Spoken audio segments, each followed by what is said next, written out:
This story I saw over the weekend, and I couldn't believe it. This is about an Iranian girl who, let me read it, Rob, if you could. It's a Muslim man kidnaps a 13-year-old Christian girl, Maria, and held her captive for 6 months. He raped her, forced her to convert to Islam, and married her. When her father reported the abduction, the Sharia court ruled in favor of granting custody to the kidnapper. By the way, you can go to the bottom and read Grok Rob. Go to the bottom in the comment section and the question where it's, is this true?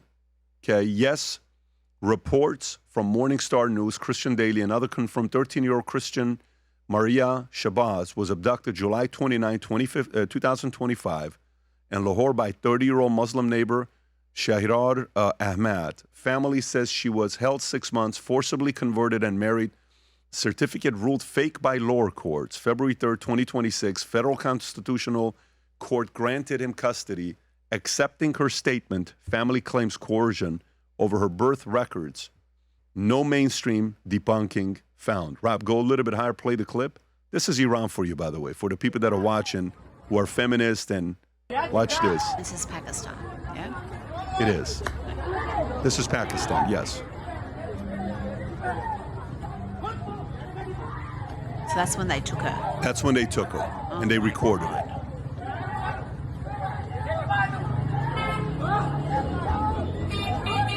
At least her family fought it. Sometimes the family is in on this. And by the way, you'll see clips Especially like as a this Christian. in Iran. You'll see clips like this in Pakistan. You'll see clips like this all over the place. Anywhere there's Sharia law, Anywhere where there's Sharia law. So to the average person who sees this saying, there's no way, Rita, there's no way this is real. This is fake. This can't be real. This happens in Pakistan. Pakistan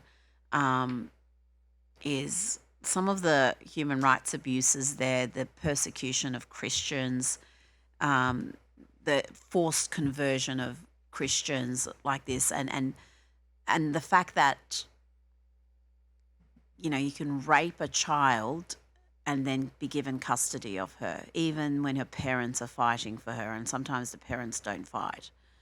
It's just so disgusting and heartbreaking. But this is the fate of girls in these countries. And again, when I said at the start, where is the feminist movement? Where are the marches for this? When Donald Trump got elected, we saw these pussy hat marches around the world. They were in Melbourne and Sydney. They were all across the US, all across Europe.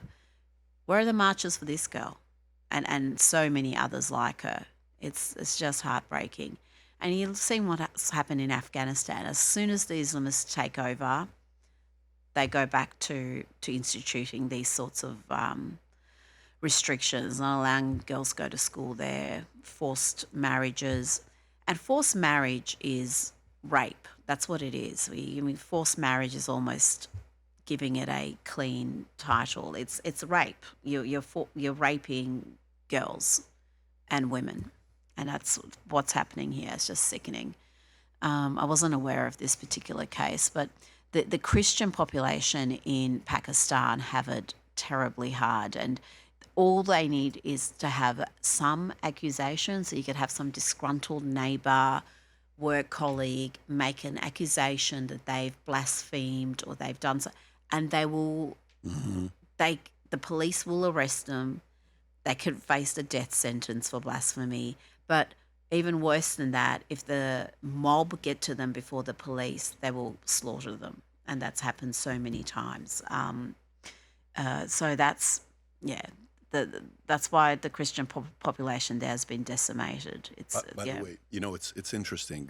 If Iran decided to go get eventually nuclear, say they stick around and the son makes it. I know he's injured, he's wounded. They're claiming a bunch of different things with pelvis, all these other things that he's injured with, elbow, shoulder, all these things when they made the attacks, but he made it, survived it.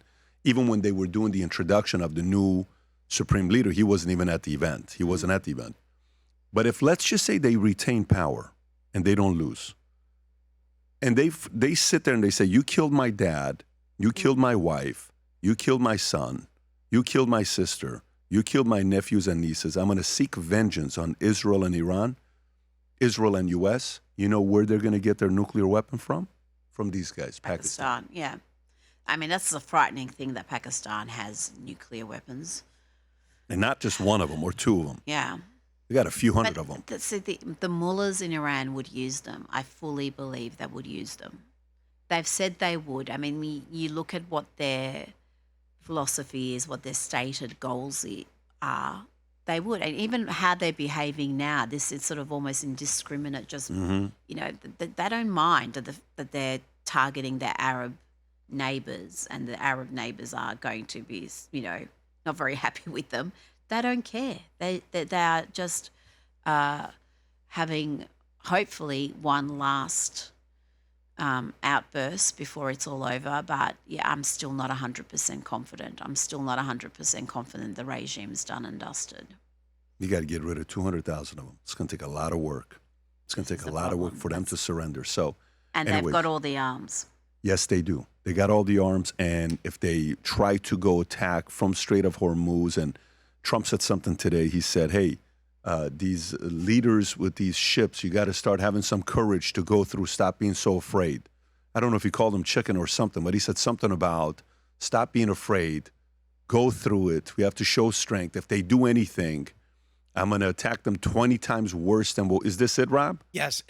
He said it to Brian Kilmeade. Brian Kilmeade recounts it right now. Go for it. So, Brian, you did a phone interview with the President of the United States. What is his read on this? So I asked him, how do you get the prices down? I know how much you care about oil and gas. And he says, tell these tankers to get to it. We've wiped out most of their launchers. Here's exactly what he said. These ships should go through the Strait of Hormuz and show some guts. There's nothing to be afraid of. They have no navy. We sunk all their ships. He went on to say, he said, look, yeah, there's risk in the region. The region's volatile. There are launchers. There's just about 150 left. That's just about 20% of totals. They can't regenerate. They can't make any more. And we are in the region ready to act quickly on all these type of attacks. Now, I think they're going to get some additional naval assets in there to do some escorting. But there was a tanker that came through yesterday. Successfully. Successfully. No problem. And he's saying, come on, guys, get to it. So, Brian, you did a phone interview with the It's a big ask, though. But yeah, if you've got them being escorted by Navy ships, I'm sure they will open it up. But it's a big ask to ask them to go through when they're under the threat. I understand the Navy has been pretty much destroyed. Yeah. It's not an easy decision. It's not an easy decision. It's not easy. But he is saying he wants to make sure China gets the oil they want. So we'll see. I mean, listen, stories are so fluid right now. He wants China to get the oil they want. He said he wants China. He wants to help China get the oil they need. Some very astute analysts would argue that everything Trump has done has been primarily motivated by the thought of starving China of energy. You look at Venezuela, you look at Iran, 90% of its oil was going to China. So it's so clever because China is the greatest threat long term. And Trump is thinking like the Chinese think, which is thinking medium to long term, 20, 30, 40, 50 years. And he's seeing the China threat and he's tackling it in a very smart way. Starving them of energy is genius. And yeah, that's seems to be a happy consequence, or perhaps it was a big part of the plan. Hegelian dialectic, I think it's called, where create the problem, blame somebody else, and then come out and be the person that's going to help save them and be the solution. And hey, China, I'm going to get you the oil you need. I'm your friend. I'll help you out. So if he's doing that, listen, good for him for doing that. But for some of you that are watching it, that are fans, she's officially on Minnect. So if you want to Minnect her and ask her questions, you can. I think her QR code is going to be somewhere below here. If you enjoyed this video, you want to watch more videos like this, click here. And if you want to watch the entire podcast, click here.